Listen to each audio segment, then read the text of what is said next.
Hi guys, so recently I uploaded some videos regarding movements that are emulating or attempting to emulate the ERG, the European Research Group. Now the ERG were instrumental in bringing down Theresa May's government and replacing it with Boris Johnson. They're basically a tail wagging the dog when it came to Brexit. Now a similar movement, the COVID Recovery Group, which includes some members of the ERG, are attempting to do a similar thing when it comes to Boris Johnson and his attempts to impose restrictions on the country. So one of them is called Pauline Latham, and well, she has some interesting comments and a bit of a criticism I have of her. Well, earlier I spoke to Conservative MP Pauline Latham. Her mid-Derbyshire constituency was in Tier 2 before the lockdown, but will be put into Tier 3 next Tuesday. I began by asking her whether she would vote with or against the government on Tuesday. It depends really on what information we're given between now and then, because I don't think we've got the full facts in front of us. We're just told what the government wants us to do, and I'd like a few more facts. I'd like to know what the R rate is in my area, but also around the country. I'd like to know when that R rate went down, because I believe it's below 1. And you're going into Tier 3, is that right, on Tuesday? Yes, we are, if it stays as it is. And before the lockdown, Derbyshire had volunteered to go into Tier 2, reluctantly, but decided it probably was the best thing. So we were going into Tier 2 and we went in for, I think, a day. Then lockdown came and we've come out having done what we were told and we're in Tier 3, which defies logic to me. But Pauline Latham, the fact is that thousands of people are getting infected every day. Hundreds of people are still dying. Michael Gove only yesterday told us and told you, I think quite specifically, Tory MPs, if we don't get this sorted out, if you don't vote for these restrictions, the NHS and its hospitals will be overwhelmed. So is he fibbing, or do you take him seriously? No, I don't want that to happen, clearly, and he obviously believes that.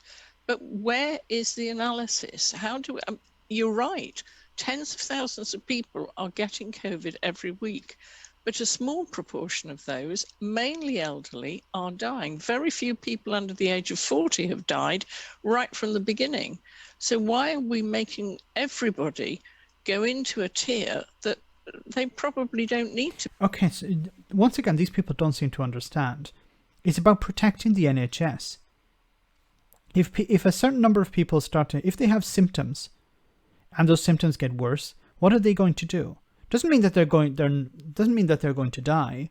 It just means that they feel ill and they're going to go to the hospital.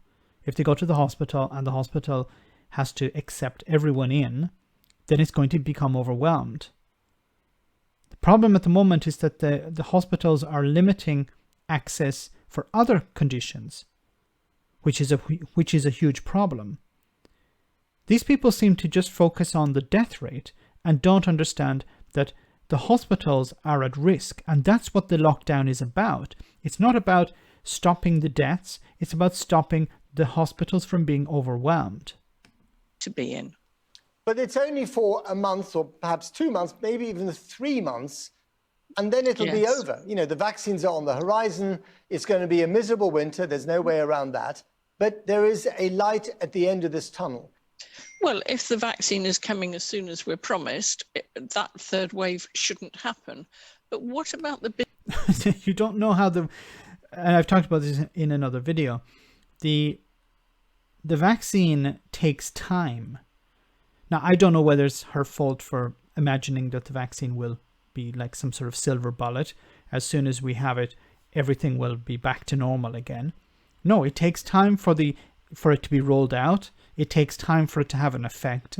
And then after that, and during that period, perhaps a little bit after, people are still going to have to maintain certain restrictions. Because you're not going to vaccinate the entire population. You're going to vaccinate enough to achieve herd immunity. And that takes time.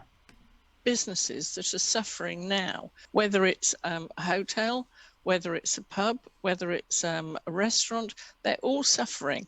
And I don't believe if it is 6, 9, 12 weeks, that many of those businesses will still be going. Would you like to see the... So you have, okay, let me just tell you a little bit about Pauline.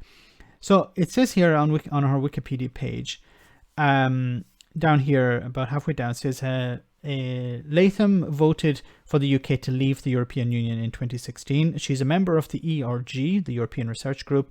She voted then for Prime Minister Theresa May's withdrawal agreement. She supported Esther McVey in 2019. Okay. Also had some controversy during the coronavirus crisis when asked by a constituent on Twitter, is £94 statutory sick pay enough to live on? Could you manage it? She replied with, "Get a life," twice in separate tweets.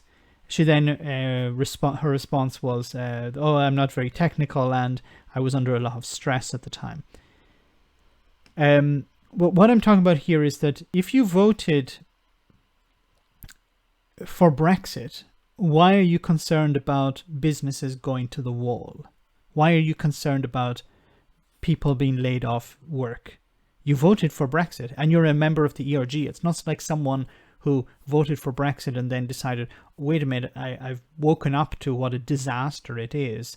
I'm actually going to vote against it. I'm going to explain how Brexit is a disaster. No, she's a member of the ERG. So she actually believes that Brexit is a good idea. But at the same time, she's displaying concern for people losing their jobs and concern for for businesses closing. I wonder will she have the same concern in January? The government do a very clear and sober analysis of the economic costs of lockdown? Yes, I would, because we haven't had anything like that. I'd also like to see the projected figures, not the 4,000 a day that are going to die, because that was clearly wrong.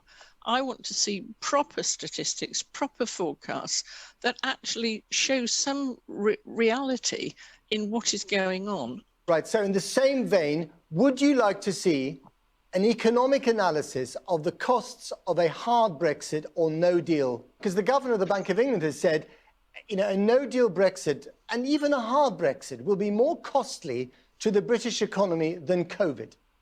Well, let's see what the European Union come up with. We're not... What the hell are you talking about? Look, there should have been a cost analysis before the referendum. So I'm really thankful to the journalist here from Channel 4 for asking her this question. He knows exactly who she is. She's asking for a cost analysis for the pandemic, but when it comes to Brexit, no, everything is going to be, you know, sunlit uplands. Everything is going to be fantastic. Not at the end of the road yet. They are still negotiating, but they haven't got many days left. And just one final brief one. If we were to loosen these restrictions, if they're watered down in the run-up to Christmas, as some people think they might be, and if then the wave comes back and we get many, many more people in hospitals and they are indeed overwhelmed, will you feel guilty? I will have made the decision on the best evidence that we have at the moment. I don't feel I have the best evidence. I hope that doesn't happen. And look, these people are opportunists. Okay, she understood during the Brexit fiasco that the ERG was able to steer policy. They were able to put pressure on the government that was elected to do a job. And they were able to redirect that government in the direction that they wanted it to go. The same with Boris Johnson. They've been putting pressure on Boris Johnson to go down the road of a no deal. The ERG don't want a deal. They want no deal. And now they're attempting to put pressure on Boris Johnson when it comes to the pandemic. These people do not care about people's lives. They don't care about businesses unless they're businesses that donate to the Conservative Party or donate to them directly. These people are charlatans and disinterested in the lives of ordinary people. And I'm glad that this was called out basically on Channel 4. Let me know in the comment section, guys, what you think about all of this. As always, your comments are greatly appreciated. Thanks a lot.